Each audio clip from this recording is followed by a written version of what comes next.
It's time to pick a side. The border war is on the air with BG and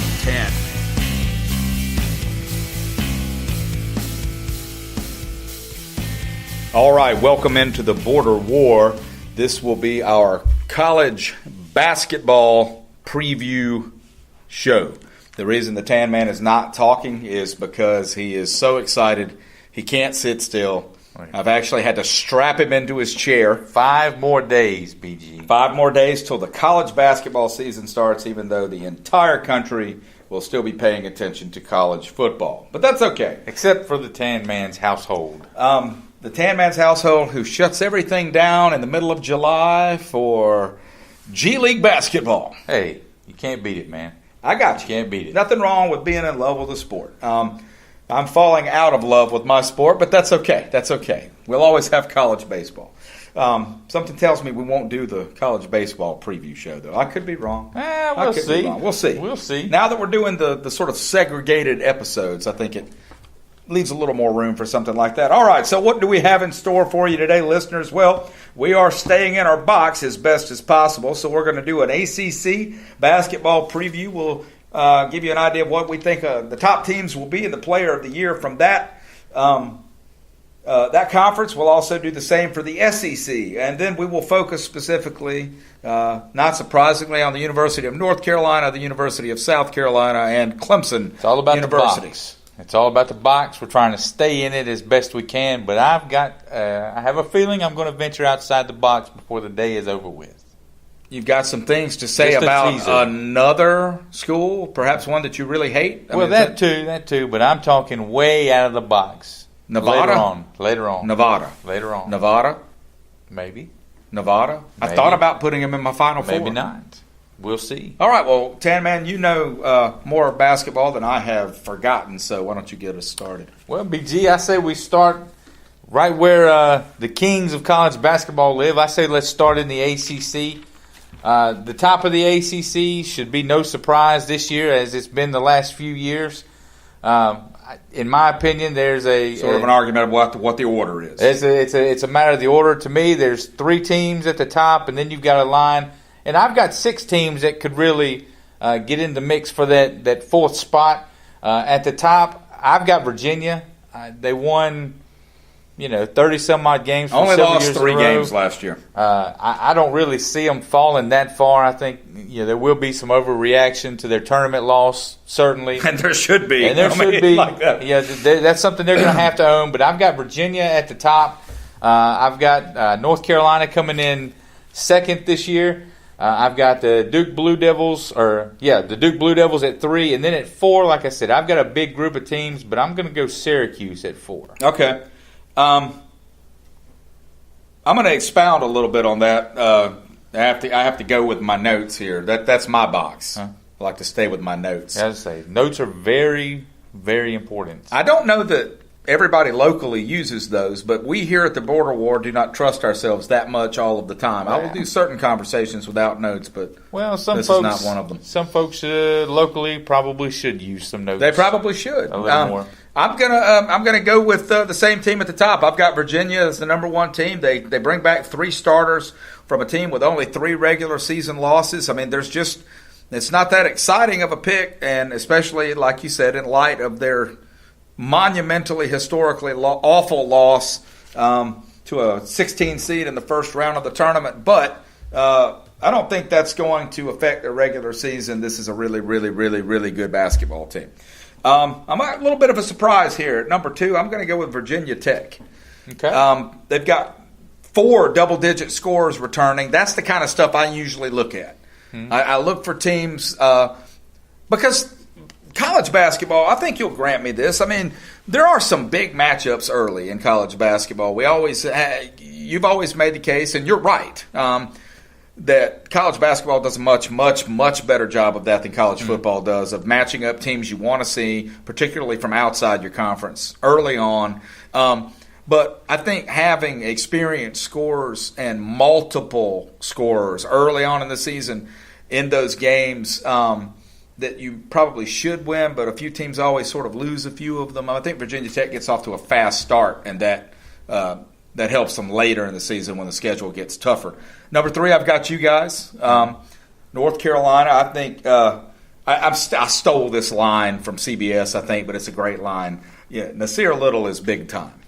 The kid, He's obviously, a bad man. McDonald's All-American MVP. I went back and watched some footage from that game, and I mean, keeping in mind who he was on the court with, he just jumped off the screen. Well, a little bit of trivia for you. Nasir Little won the MVP in the McDonald's game and the Jordan Brand Classic. The only other player to do that. We've already done this on the LeBron show. James. Yeah, LeBron James. And I think Luke May has a big year too, and I think Little has a big part of that. I keep doing that, little, big, yeah, Little bit. I think Luke May though. I mean, he's not quite the alpha wolf yet, and I think having a little bit of that weight taken off of him is going to really help his game. And then at 4th, I've got Duke. And the reason I've got them a little bit lower, and we've talked about this, I believe, around signing day last year, I'm not sold on this freshman class to the degree that everyone else is. I'm sold on the hype, don't get me wrong, and I think it probably nets one of them a pretty prestigious award. We'll get to that later. I also think they've got too many small forwards, man. They don't have everybody where they need to be. It's going to be hard to play these 3 kids simultaneously without taking 1 or maybe 2 of them way outside their comfort zone. Yeah. So that's the only concern I have with Duke. But again, I've got them finishing 4th in the best conference in the United States. So I'm not downplaying them too much, but there you go. Yeah, that's to me that second group of teams when you're talking about Virginia Tech, you got them up in that top 4. They've gone to back-to-back tournament appearances. I've got Syracuse down at 6th, by the way. I went ahead down to 8. Well, like I said, that's right in that same group. I could see any one of Syracuse. I've got Syracuse, Florida State, Clemson, Virginia Tech, Florida State. But Virginia Tech back-to-back tournament appearances. The question to them is, can Buzz Peterson get them to take that next step? I know they've got some drama now. The one guy that they were really leaning on this year has just gotten suspended indefinitely, Chris Clark, for the near future, so he's out. You've got NC State with Torin Dorn. His brother plays football for North Carolina. He's a big-time matchup problem at 6'5". Played a lot bigger than what he is last year. They've got a great point guard, Markel Johnson. The only 2 men to average at least 7 assists a game the last 14 or 15 years is he and Kendall Marshall. So State is going to be loaded again. Florida State off an Elite 8 run. They're going to have a lot of size as usual. And then Notre Dame, they lost a lot. Bonzie Colson was a heart of that team, but I had Notre Dame in at 8. Yep, but I would never count out. They returned T.J. Gibbs, who stepped up big when Colson was out. They've still got Rex Pfluger. I never count out a Mike Bray team, and I've got the Clemson Tigers in that mix as well. But before we get to Clemson, my notes on real quick on your guys, the Duke Blue Devils. Whoa, whose guys? Well, your guys, you had them in 4. You got on a Duke Blue shirt now. This is my Thursday shirt, man. You know that. Well, I don't see you every day now. I kind of have gotten out of but this is not Duke blue. I mean, if it's anything, it's Kentucky blue. 6 1/2 dozen in the other. Birds of a feather, my friend. But Duke, look. Every team wearing blue other than North Carolina. That's what he means by that. As the Godfather quote goes, this is the business we've chosen. The Duke Blue Devils have gotten into the one and done. I love how he continues to deny it, too. That's the thing that cracks me up. What is there to deny? Just say it. Just say it, yes. John Calipari owns it. Yes. Mike Krzyzewski should own it, too. The only 2 guys returning for Duke with any kind of experience, Marquise Bolden. I'm very surprised you've seen The Godfather. Can I just throw that out there? Well, I actually haven't seen it, but I've heard the quote. But Bolden and Delorier, one of these guys is going to have to start and be the big man down low. Be honest with you, I don't really particularly have a lot of faith in either. I don't think either one of them is really that good. Right. They don't really have much of a bench. I think 3-point shooting could be a concern. Do you agree with what I was saying about just sort of the mismatches on the floor? Like they don't. Now I'll tell you this with Duke. If you get into a track meet with them, they are going to blow you out of the water. That you are not going to want to get into an up and down game with them. But if you can make them play at your pace a little bit, do a little half court. Set the ball up. Yeah, I think they could have trouble. Lengthy play clock. But the big question for me The big question I have for them is who's going to be that big time guy when things get tight. Last couple of years, it's been Grayson Allen, right? And this year, you're going to have a freshman point guard. You're going to have Barrett and Reddish and Zion Williamson on the floor pretty much all the time. They're going to be all freshmen, and then one of these two guys in Bolden and Delorier. So when things get tight, where do they go? And maybe we'll have that answer. I think they're going to go into the paint a lot. Maybe that's what they've done the past few years. Maybe we'll have that answered. I think this is going to be a different Duke team than what we've all become accustomed to. Because, like I said, I don't believe the three-point shooting is there, and they open up next Tuesday night with the Kentucky Wildcats in the Champions Classic. So there's not going to be any time. You're going to find out. Yep, there's not going to be any time for those guys. And we're going to get to this later too. But this is not the Kentucky team you have gotten used to. No. This Kentucky team. They're going to be a good Kentucky team. But the Clemson Tigers, they had a really surprising year last year. If I'm not mistaken, I believe they actually jumped up and got that 4 seed, got that double bye in the ACC tournament last year. They did. Yep. Yeah, they returned Marquise Reed and Sheldon Mitchell and Elijah Thomas. I think those three guys are going to be the key cogs for Clemson if they're able to maintain that level that they finally got to under Brownell.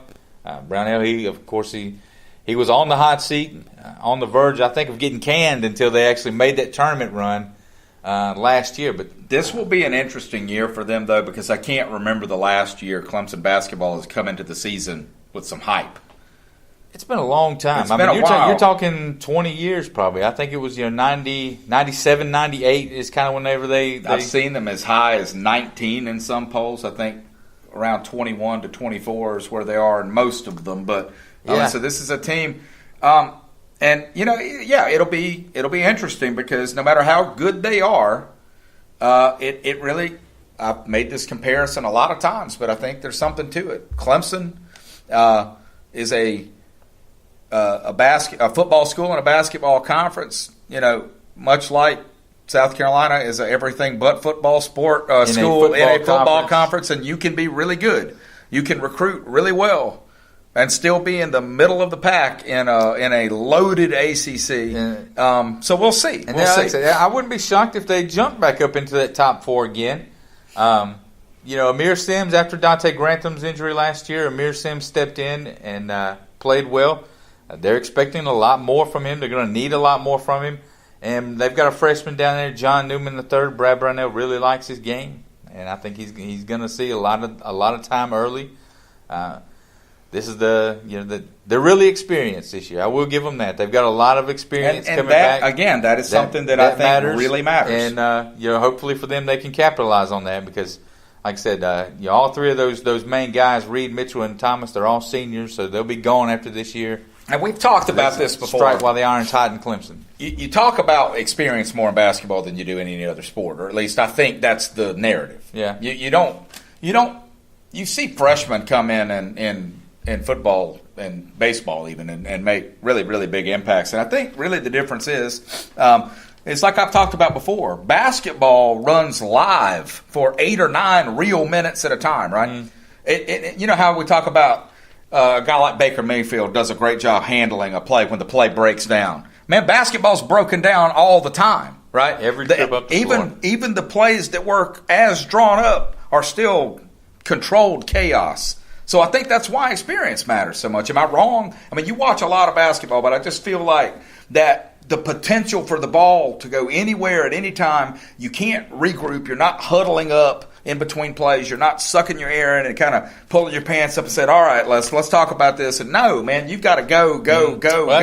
And when you get out of sorts, that's why you're out there on an island. That's why, in my personal opinion, I've always liked teams that, win national championships that seem to have a veteran point guard. And again, guard play, because those are the guys that's your quarterback, right? Yeah, that's the guy bringing the ball up. When things break down and the play breaks down, the shot clock's hitting 10, 9, that point guard has got to have the mental wherewithal to know exactly what to do. And the only way really to be that way is to have been there a bunch of times and realize it's not the end of the world. We can do this. We can handle it. Yep.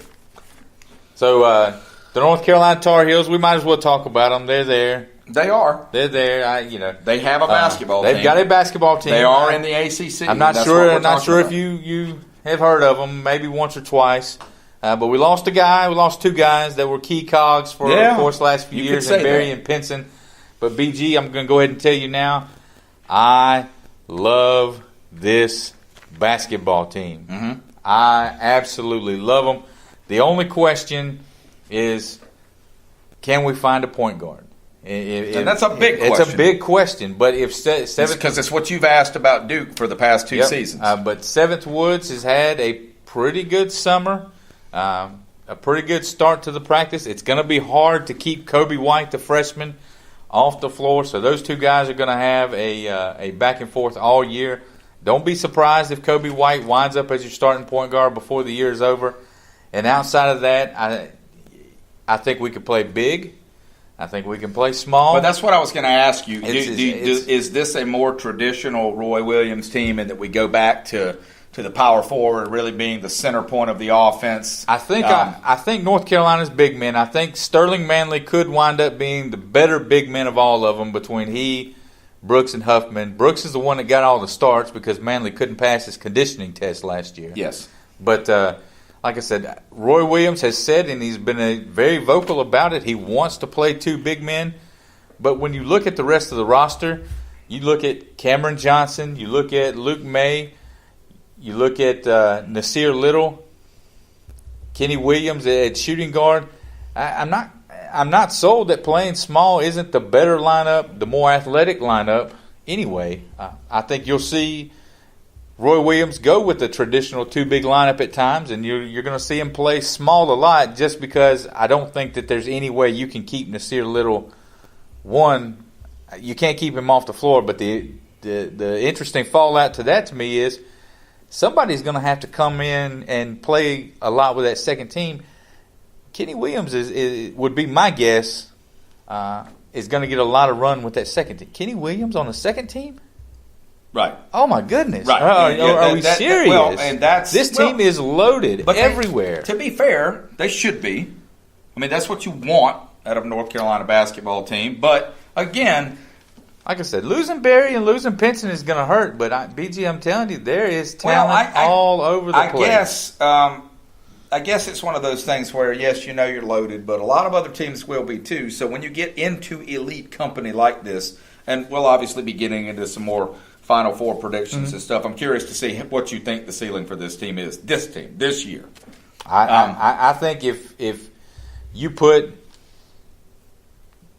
to put 6 teams or 7 teams in a hat and draw one and say these are the best 6 or 7 teams in the country, I think we're as good as anybody else in the country. I think we have as much talent as anybody else in the country, and I would challenge anyone to match up with our depth. So no, I'm with you there. I mean, that's a lot of teams' issue is when those second team minutes come in. Do you go from having a 8-point lead to being up by 2 and constantly have to fight back? So we'll certainly find out. Like I said, the season's getting started really soon. When do you guys open? We open Tuesday night. At Wofford. Oh, wow, that is right. I'm sure lots of tickets still available for that game. There are no tickets available for that game. And if you are sitting in that front row by the team tunnel, know that those should be my seats. I was booted for a president's friend. I was about to say, also understand that Wofford College will throw your non-old money-having butt and that's exactly what they did to the TanMan. Who's your ACC Player of the Year? Because I'm interested to see this one. Look, I went back and forth, and you remember my pick last year, right? It was Allen. It was Grayson Allen, and it was not a basketball argument that I made. And for a similar reason, because I thought he was going to play better than he did for the whole season. He really didn't pick it up until later on, and I thought that if he, refrained from tripping people and biting people's calves or whatever he does, that the media would be like, oh, look, he's reformed, and kind of pick him up. And in a similar vein, I'm going to go with Zion Williamson. I am, because I think he's going to get a lot of really stupid, easy points under the basket. And like you said, no, man, look. He's going to get the monster dunks. He's going to get a lot of attention. He's already got a lot of attention. And I don't think that Duke is going to grab the media darling position as a whole, because I don't think they're going as far as everybody thinks they are. Mm-hmm. Much like we've talked about with the Heisman Player of the Year, does it sort of become a little bit of a consolation prize to those teams that ESPN and others desperately want to be elite but aren't quite there? Can we give them this? So, again, maybe I'm reading too much into it. And to be honest, I just couldn't decide on somebody. I wasn't going to go with a North Carolina player. That's absurd because we can't both do that. Yeah, I know. It's crazy, and I couldn't pick a South Carolina player for the ACC Player of the Year. Well, I'm going to give you one. Luke May has been the preseason Player of the Year, voted on by the coaches and media and things. My issue with Luke May winning that award is because the jump that he made from his sophomore year to his junior year was so unbelievable. Mm-hmm. Like I don't know how much higher he can go. Like if he meets that same level this year, right? I'm going to be thrilled. But it's unlikely, I guess, is what you're saying. Well, like I said, the jump was just so big, and you factor in this is going to be a deeper team. Nasir Little's going to take some of that scoring load. Absolutely. I expect Cam Johnson to take on a bigger load, so I don't think that Luke May's numbers. I'm not saying he's going to be worse than last year. I just think the numbers are going to be spread out a little bit more for him. So my Player of the Year, I'm going up to the top team that I've got, Virginia, and I'm going to go with Kyle Guy. I thought long and hard about that. I think that this team is, like I said, I think this team is loaded. They're bringing back Ty Jerome. Braxton Key is a guy who's going to be down low from him, a transfer from Alabama. And really the reason that, in my opinion, they lost that tournament game, DeAndre Hunter got hurt. He was coming on. He was a major force, and he breaks his wrist in the ACC tournament. He's going to be back, so I think Virginia is going to win a ton of games. I think Kyle Guy is the best player on the team, and that's usually the way it works. When you're really good, you win a lot of games, you're the best player, you get the accolades. So give me Kyle Guy for the ACC Player of the Year, BG. You know, the interesting thing about a lot of these Player of the Year arguments is just, again, like how they get decided. And I think all kinds of crazy stuff figures into these things. Like, I think having a name that's fun to say helps you win. I think people knowing who you are before you get there helps you win, which is why I'm keeping my eye on a guy like Zion. I mean, he's gotten so much press. I thought about going with Zion. I think he's gotten so much press that people are going to want to make his time at Duke matter more than it does, and unfortunately, that's the nature of the one and done. It's not going to end up mattering at all, which has a lot to do with why. I mean, I personally didn't want to see him go to Clemson. But when you look at a school like Clemson or South Carolina, if you're only going to go somewhere for a year and have a chance to actually be remembered, I don't know that anybody's going to remember Zion at Duke in 20 years. I could be wrong. He could put on such a show that that he just becomes a lasting sensation. But I'm with you. I think he could have gone to South Carolina or Clemson, stayed for a year, probably won't have gone someplace like Wofford and just like I said, probably won't have the major success or the major that he will at Duke. But like I said, he would have been finally remembered, and even for a year, if he had gone to Clemson or South Carolina, he would never have to pay for a meal in either of those towns again. And I'm not sure he's paying for meals in Durham. No, he went there for free, man. Yeah, that's what they say. Anyway. And, Clemson, have you noticed, I tweeted this the other day, you don't hear a lot of Clemson fans bragging about how they were his second choice anymore.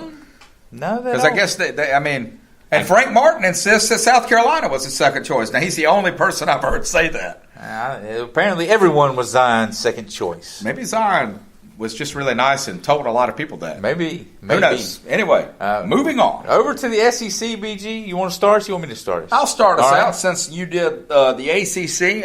No shock here. I have Kentucky in the top spot. This is a rare and experienced Kentucky team Calipari brings back, and that should terrify the rest of the SEC. This team is loaded, and they are not young. So that scares me. It should scare everybody else. I don't know if this is me going out on a limb or not. Do not say South Carolina.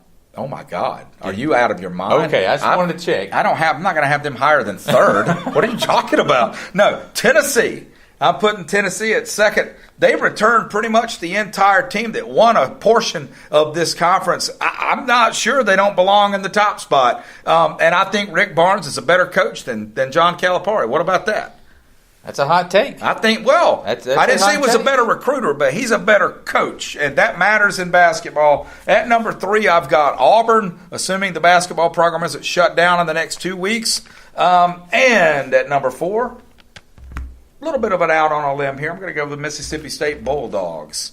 Okay. In case you are wondering, I've got South Carolina at 8. At 8. Yeah. Okay. I agree with you on your top 3. I've got Kentucky as well. You mentioned it. They've got good depth. E.J. Montgomery gives them a big man. But with pressure on this team, man. There is. But E.J. Montgomery gives them a big man that they had, kind of in the mold of Karl Anthony Towns. They haven't really had a big-time big guy since then. And here's one for you. That they've got a transfer from Stanford, a senior transfer. So they're bringing in a senior at 6'9", 240 who averaged 19.5 points a game last year and almost 9 rebounds. Bruce Pearl said back in June that John Calipari likes his team now, and that's really scary for the rest of the league because usually he spends the first 3 months trumpeting how young they are, and then about March he starts to put out how he really likes his team. So if he's saying he really likes his team now, I totally agree with you. That could be scary for the rest of the SEC. I've got Tennessee in 2. Co-champs last year. They bring back Player of the Year Grant Williams. They bring back everybody that matters. Basically everybody that matters. Schofield, Bone. So they're going to be another load to handle. Same thing with Auburn, and they get back Austin Wiley and Daniel Purifoy, however you say his name. Both of these guys were kind of caught up in that investigation scandal last year. Purifoy is going to have to sit out a third of the season.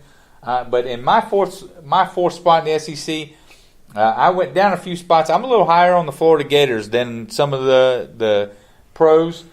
They had some high expectations last year. They were undone a little bit by some injuries. Really some unexpected struggles for Kevon Allen. But he's back along with Jalen Hudson and a top 20 class for the Gators and Mike White. So give me the Florida Gators coming in at 4th. South Carolina, I don't have a particular spot for them. 14 teams in the SEC. To me, it's hard to envision them finishing higher than I'd say 10th or 11th, BG. Really? Yeah. I think they're going to be in one of the, toward the bottom. I'd be a little surprised if they're not playing in that opening day of the SEC tournament where everyone kind of has to play their way into the main bracket. I think for the first time in a year or so, there should be relatively drama-free. They had the Rakeem Felder drama, Willie come back, and the Brian Boa drama. So I think that could come back to help them a little bit. But I think they're going to have a tough year. Well, here's the thing, though. They shouldn't have any tougher year than they did last year. They didn't lose anybody. They bring all their 4 starters back. I certainly am not making the argument that they're an elite team or even a good team, but I think they are a bubble tourney team. I don't know that they end up making it in. But I think they'll improve on last year's win total by a couple of games, which moves them into that territory.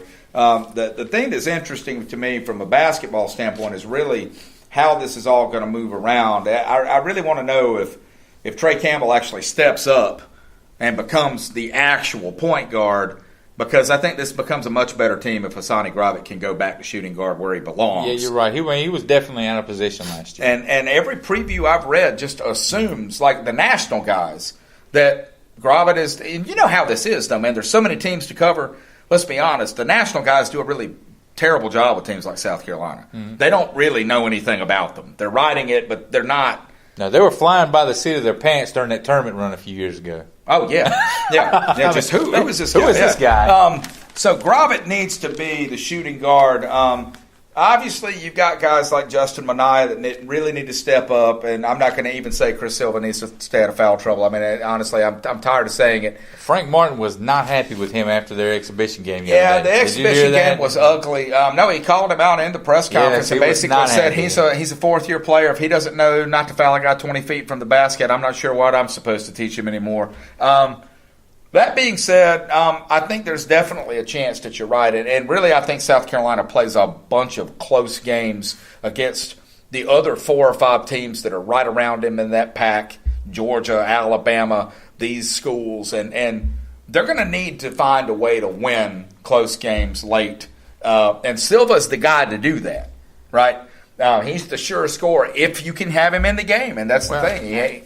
They got a big bump over the summer when A.J. Lawson decided to reclassify to this group. He's a borderline top 150 player, a big 6'6" wing, who Frank Martin says reminds him a lot of P.J. Dozier, just with a better shot right now at this point in his career. But for South Carolina, the answer is going to be who's going to step up and be that Robin to Chris Silva's Batman. Mike Kotsar was the second leading scorer on this team last year, and he had 8 points a game. Yeah, I mean, I think it has to be either Gravett or Mania. I mean, it has to be. Somebody for South Carolina is going to have to step up and take some of that pressure off. And really, I mean, look, Chris Silva is who he is. He's going to get in foul trouble. So at times, somebody's going to have to step up and be that alpha dog for him. But BG, I just want to go to you. I took a good look at your schedule this afternoon. Yeah. I think very ambitious is putting it nicely. You're talking non-conference games with Providence, who is always one of the more difficult teams in the Big East. Perhaps if you can beat Providence, you're probably going to draw Michigan, and that would mean 2 matchups with Michigan, who's coming off a national championship run. A lot of those key pieces are still there. You've got Virginia, you've got Clemson. For some reason, you've got a trip to Wyoming in there. Yeah. And that in the middle of a week, a trip to Wyoming. Listen, Wyoming is going to be probably a middle-of-the-pack Mountain West team, but they have got a ton of size. The thing about South Carolina is that, I mean, if there has been a team that has built less momentum from a Final Four appearance, I would love to see it. I've never seen it. Never seen anything like it. But I think that might have been the result. That might have borne this schedule. Don't know how far out basketball games are scheduled, but it seems about right that this was, we just want a Final Four. This non-conference schedule to me is, and like I said, and you've got Wofford. You guys have Wofford too. Yeah. And then in the conference schedule, listen to this stretch from January 22nd to February 13th. You've got Auburn. You're at Oklahoma State. You've got Tennessee twice, and you've got a trip to Kentucky in there. So if you can somehow come out of this non-conference schedule with your head still above water, if you can get a couple wins, you're gonna have to get a couple wins early on in January when that conference schedule hits, because that but like 2.5 to 3 weeks right there is going to be. I stand by what I'm saying, though. The key to this season is the teams that are not Kentucky, right? Mm-hmm. Not Tennessee. I think Alabama's a really good case. Okay. Mm-hmm. However many teams you play Alabama and their ilk, you have to win them all. You got to win a lot of them. You got to win a lot of them. Win those games. My player of the year in the SEC last year was Grant Williams from Tennessee. I'm going to stay right there in the Volunteer State. I'm going to go Admiral Schofield this year. He's a guy who tested the NBA waters last year, decided to come back. He was a big part of their success last year, so I think he takes home the hardware for the SEC this year. And I think you're probably right. I wanted to be a little bit outside the box with this, so I went to if he can improve his field goal percentage, which was not great last year, but I'm going to go with the gentleman dishing the ball to Admiral Schofield. I'm going to go with Jordan Bone as my SEC Player of the Year because I think if he gets up to about 50% field goal percentage from his miserable 31% last year, but he's athletic, he's got really great defensive skills. I think at the point guard position he'll get enough touches to impress the national media. Because I have, and there's another reason I picked somebody from Tennessee because I'm pretty high on this team. I was going to say I think Tennessee. I mentioned earlier about throwing some names in a hat, potential Final Four teams, creating a short list. I think Tennessee's on that short list. It would not shock me one iota if they wind up in the Final Four this year. And Rick Barnes is overdue for a Final Four trip. He is. So speaking of the Final Four, BG, where are you going? This is it. We're going to put it all out there right now. This is binding. Not that it matters, but let's start in reverse order. Okay. Okay. So the fourth 1 seed. Start us off. Well, my 4 final, I didn't put them in. Well, you can look at them. You know what you're thinking. In any particular order, but I do have the Tennessee Volunteers in there. I have Tennessee as my fourth 1 seed. Yep. I've got Kentucky in there. Really? I've got Kentucky in there. You think they're going to be good this year? Well, they might be all right. I've got Virginia. The Virginia Cavaliers finally making a Final Four list, and that's going to happen at some point. Tony Bennett is too good of a coach. You said it the day. I think we did the show the day after they lost that game. No, that was a weekend loss, right? Yeah. No, it was a Thursday loss. So we probably did the show that next Monday, and you said right then, look, as bad as this is, I remember, I think we did it at my house, and you said, this team's going to win a national title. This matters, but it doesn't matter. Listen, Gonzaga went through the same thing. Right. Early on when Gonzaga was getting started, they were like the little engine that could. And then they started getting some expectations piled on them, and then they went a long time where come tournament time they were a constant disappointment. And then look where they are now. Yeah, they very easily could have been a national champion 2 years ago. Absolutely. I think they were a 1 seed in the tournament again last year. Listen, Virginia and Tony Bennett is going to get to a Final Four at some point. I think coming off of the disappointment last year, I think this is the year. And finally, my last team here, I've got North Carolina. I can't. Maybe it's me being a homer, but I am very excited about this team. I mentioned it earlier. I think North Carolina is going to make a run back to the Final Four after a disappointing exit last year. All righty. Yep. All right, so I'm going to go with Kentucky, Kansas, Tennessee, and North Carolina. There you go. That's my Final Four. All those teams were in there. Like I said, I think you can throw Kansas in there. Whether or not all this extra stuff. Well, I'm trying to make all my predictions match up. You see, yeah, you're right. It can tear a team apart or it can galvanize a team. Yeah, but Kansas is another one that's they're loaded. They've got some transfers that are ready to play this year. The Lawson twins from Memphis. I'm interested to see whether or not they can overcome all the drama. Silvio De Sousa is going to be suspended probably. He is right now. My guess is he won't be back. Do they kind of fall into that same trap Arizona fell into last year where they're having some problems? But anyway, my national champion, I'm going to go with North Carolina over Kentucky for the national championship. The Tar Heels bring it home again. Oh, interesting. I'm going to go with Kentucky. I didn't have who they were over. I'm going to go ahead and say Kansas. I think Kentucky's. This is the year they have to win it. Yeah. If they don't win it, we've talked about this before. The Calipari experiment, it hasn't been great. Listen, That's the only reason they brought him there. Everybody knew they could. They were winning games with that black-haired guy that was there before him. I don't remember his name. To me, John Calipari needs a second national title. No question. He's got the one. He needs a second. He really kind of wants a third. Yeah, he tries to spin this thing where he doesn't care about national championships, and if the kids come in and they want to put their mind and want to win it, that's great. If not, he's fine helping them, become first round NBA draft picks.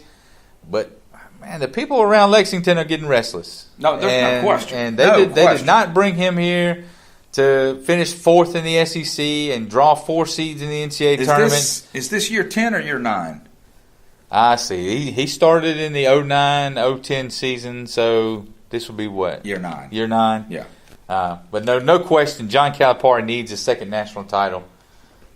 Give me your national player of the year. Let's go out. I'm going to give this my best shot. I'm going to go with Udoka Azubuike. All right. From Kansas. Too much under the rim scoring. Kind of the same reason I went with Zion. It's a fun name to say. It catches your attention, and he rips the rim off the backboard. So there's that. Azubuike.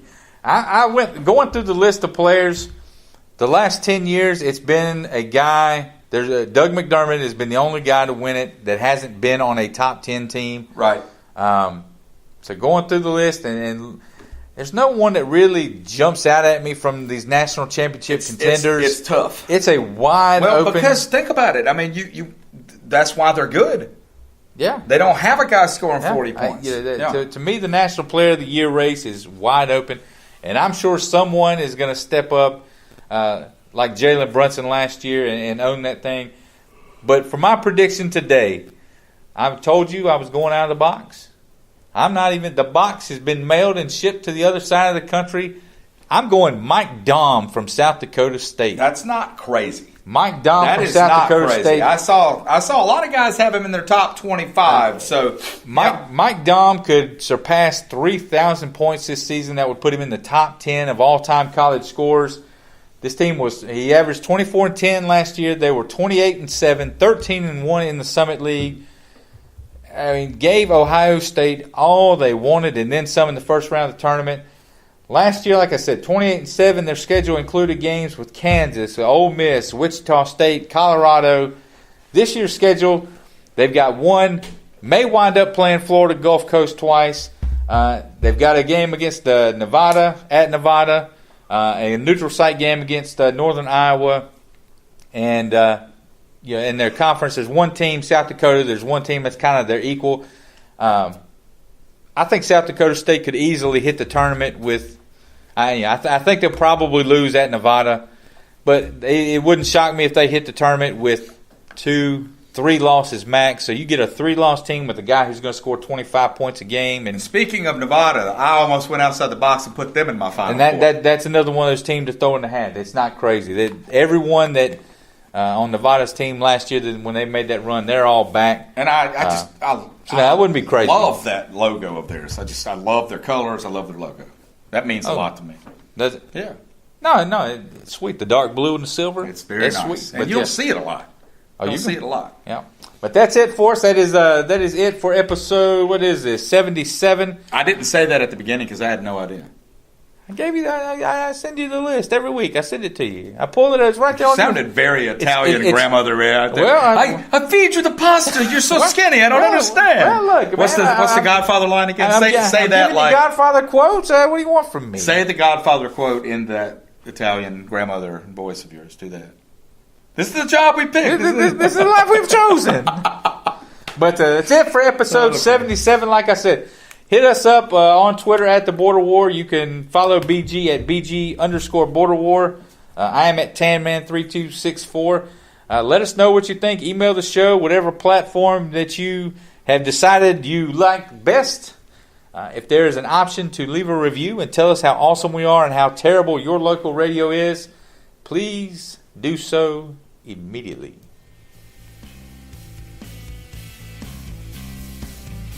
Redskins beat the Cowboys last week.